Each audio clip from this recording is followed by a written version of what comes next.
Okay, so today is National Lipstick Day, and I'm going to teach you a couple tips on how to ensure your lipstick stays on. It's always your number one question.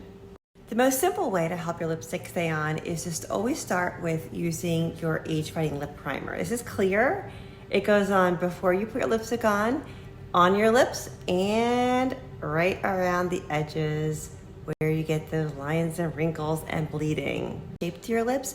And then if you fill your entire lip in with the lip liner before you apply lipstick, it will also help keep it on longer.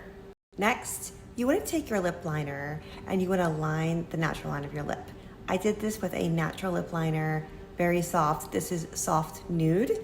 And this will help your lipstick from leaving the lip area. It gives you some more dimension. And lastly, you're gonna follow this trick a couple times to really make sure your lipstick stays on.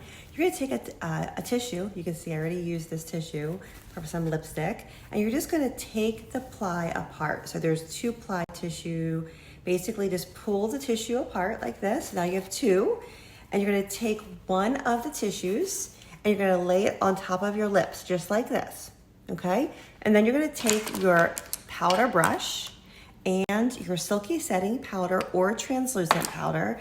I typically would use translucent for this, but I don't have it with me at the beach, so I'm using the silky setting powder. I'm gonna lay this on my lips and I'm just gonna tap it and press it on my lips. This coats the lips with a powdery finish that helps your lipstick grab onto the lip better.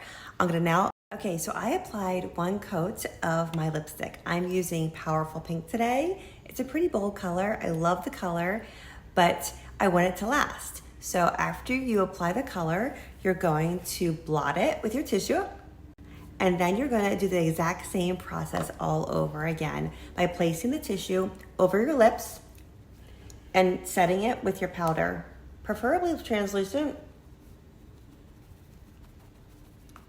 because there's no color to translucent. I only have the silky setting powder with me, so I'm using that. And I'm gonna do another coat of lipstick on top. And now my lipstick is ready for the day. Another great tip, when selecting a finish, when it comes to your lipstick, choose a matte or a semi-matte lipstick. They have more grabbing power and you'll find they last a lot longer on the lips in general, even without all these other steps. But if you want to ensure your lipstick to last all day and have a cup of coffee, a glass of wine, talking, working, try starting with always lip primer, lip liner, and then layer your lipstick with some powder in between and try applying it with a brush to help it have more of a stained effect. Which tip are you gonna give a try on National Lipstick Day? I'd love to know. Direct message me.